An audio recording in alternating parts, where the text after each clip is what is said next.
Right, this is Synoptic and I'm doing a commentary for Empire Total War. This is a 2 vs 2 battle. I play as Prussia with 7 Freikorps, 2 Militia, 2 Linemen, 3 Bosniaks, and 3 Guard to Corps, who are heavy cavalry. My teammate Valkerie has 3 regiments of horse, 4 winged hussars, a normal hussar, 2 light dragoons, 3 riflemen, a guard, a lineman, and 2 light infantry. Aggony Okeenan and Aggony Sparton play as France and United Provinces. United Provinces has 3 riflemen, 4 Holland Guard, 2 Scots, 2 Horse Guards, and a General's Bodyguard. France has 4 Buckley's Regiment, 3 linemen, 1 Royal Ecossais, 2 light infantry, along with 4 missile troops, cavalry, 2 General's Bodyguards, a cuirassier, and a guard to corps. So our plan here is to fake a single envelopment, followed by a retreat by Valkerie, who will then engage in a double envelopment, which is a pincer movement, in other words. Here I'll begin my assault. As Freikorps, they have a range of 90 now, which is further than the light infantry of 70. So my strategy is I split my men into 2 groups. One is more of a supporting force, while the main body of 4 Freikorps provides main fire. Now over here will be our main cavalry fight.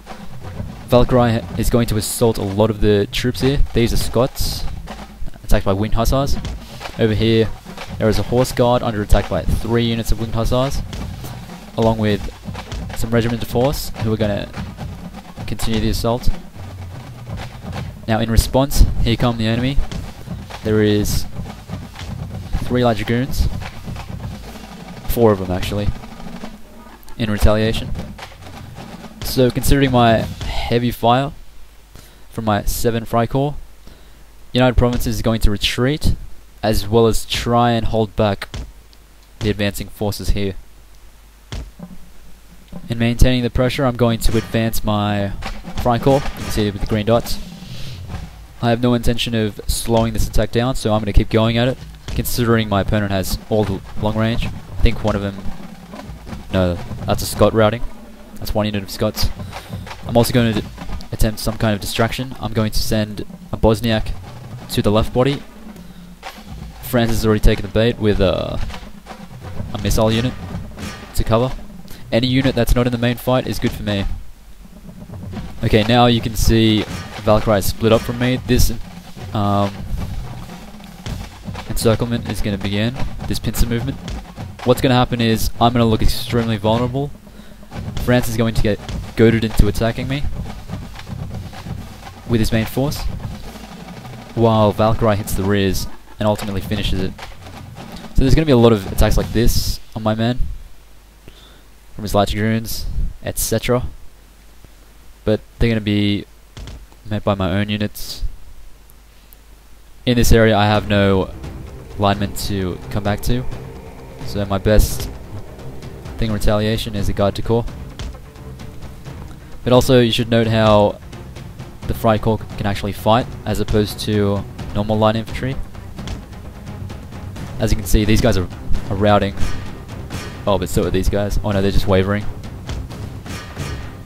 Okay, in that minute or so there was a lot of movement. Essentially this is the right side of the map, and we've all made about face, and we're now facing north. I'm facing north, and Valkerie's army is stretched out quite far away from me to engage in remnant French forces who were initially put in to stop any attack. Good luck with that. So he's got 4 line infantry assaulting my units, and the United Provinces has again fallen back due to the heavy fire from my 7 Freikorps, as well as a fallen right flank due to our superior cavalry. Winged hussars plus my guard to corps equals a lot of deaths for light dragoons. They have no chance. There's a wavering light dragoon just here, and there's another one consisting of half men who are now shaken. They'll all die quite quickly. Okay, for now, my opponent's perspective. They are really shaken up by this movement. I'm here, the black and white, and Valkerie is now over here. So pincer movement is really in effect. They have no idea what to do. You can see all these men just running around. No one's really shooting, apart from the main forces. I'm continuing to plow them. Here's United Provinces also reallocating men. And they're right next to a huge force of cavalry from me and Valkerie. And I think at this point they really have very little to answer to the superior range of my Freikorps. And considering Valkyrie's army consists of a lot of long range men, he's not going to have much of a chance in holding back these forces with a Buckley, 2 units of Buckley's regiment. So this is only going to be a temporary fortification here, while he attempts to destroy my main force. And considering total cavalry superiority, we're wreaking havoc behind their enemy lines. So they're going to have people shooting in the front and cavalry killing their men from behind. That's the end of all their riflemen. So all they have left now are these linemen. He's got a couple of these. He's got 2 generals bodyguard, 13 men total versus maybe 200 men. This is a medium units game. This was the choice of the hosts, who were the Aggony clan. So we had no real choice over that. But it kind of keeps it interesting, I guess. It makes it for a different game. So their response to this is turning around their men and shooting into the rear. It really is effective. A lot of cavalry can die from a simple movement like that. Realizing the superior range and heavy damage from Valkerie, he's going to start doing charges. He doesn't really have much choice in this, because he's either going to fall back, which you can't, because you're not going to fall back into the fire of my men. That's what happens in a pincer movement. You get squashed and there's nowhere to run. Okay, so an overhead view, Valkerie has continued to swing around the back while I've held my ground. That was my main objective. So they really have no opportunity now. Realizing the overwhelming force of Valkerie, France is going to run at me. He really wants his men dead. That's his only real chance. The only thing he can do at this point is to eliminate my army, turn around and take this hill. But he can't. I'm going to keep retreating my Freikorps, who are being assaulted by the Holland Guard, who are from the United Provinces. And the United Provinces has also left some units behind to hold off these horses. Again, there's no real choice.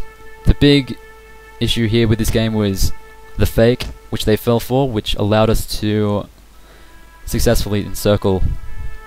Okay, now this is the same base that I was holding.